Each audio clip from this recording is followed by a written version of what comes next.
అందరికీ నమస్కారం అండి. Welcome to my channel. Lalithamma వారిని క్లీనింగ్ అనేది నిన్న చేశానండి, అలంకరించుకున్నారు ఈరోజు.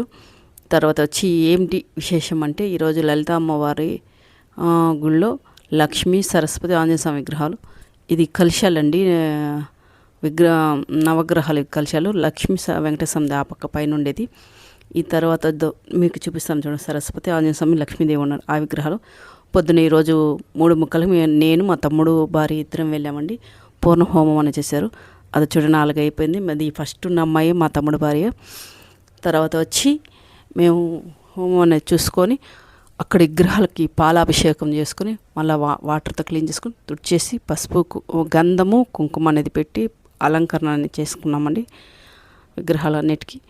నేను రాత్రి 10:30 అయిందండి. మా ఇంట్లో తమలపాకు చెట్టు ఉన్నది కదా, 21 ఆకుతో అలా ఫ్లవర్ పెట్టి కుట్టానండి.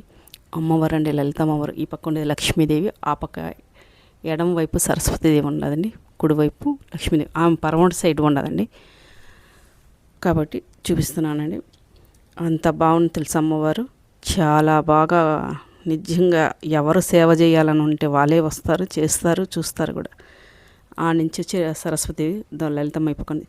శివయ్యకి అందరికీ హారతి అనేది ఇచ్చుకుంటున్నాడండి స్వామి. శివయ్య, మానసదేవి, కాలభైరవుడు ఇటు సైడు. ఇప్పుడు నేను చెప్పాను కదా ఆంజనేయ స్వామి, నవగ్రహాలు. ఇక్కడ దక్షిణామూర్తి ఉన్నాడు. ఆంజనేయ స్వామి గడ అనేది హారతి ఇచ్చాడండి. అందరూ మేమంతా అలా చుట్టూతా ఇది చూస్తున్నాము.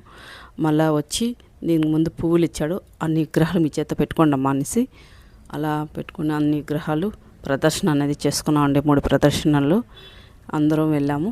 ఒక 5 మంది మొత్తం వచ్చాము. పొద్దున్నే వెళ్ళి మేమంతా చుట్టుకుంటా ఒక్కొక్క అమ్మవారికి ఒక పువ్వు పెట్టుకుంటూ వచ్చినామండి. తర్వాత వచ్చి సోమవారం అది పెట్టేసినాక అందరూ వచ్చినాక అమ్మవారికి హారతి అనేది ఇచ్చాడండి. పూజ చేసుకొని అందరూ నిలబడుకొని చూసుకుంటూ అట్టనే ఉన్నాము. ఎంత బాగా కుదిరింది ఈరోజు. ఎవరికి అదృష్టం ఉన్నదంటే వాళ్ళకే, చూసిన వాళ్ళకే భాగ్యం ఉన్నట్టు అదృష్టం ఉండే. ఇది అండి నా వీడియో. ఉంటానండి, బాయ్.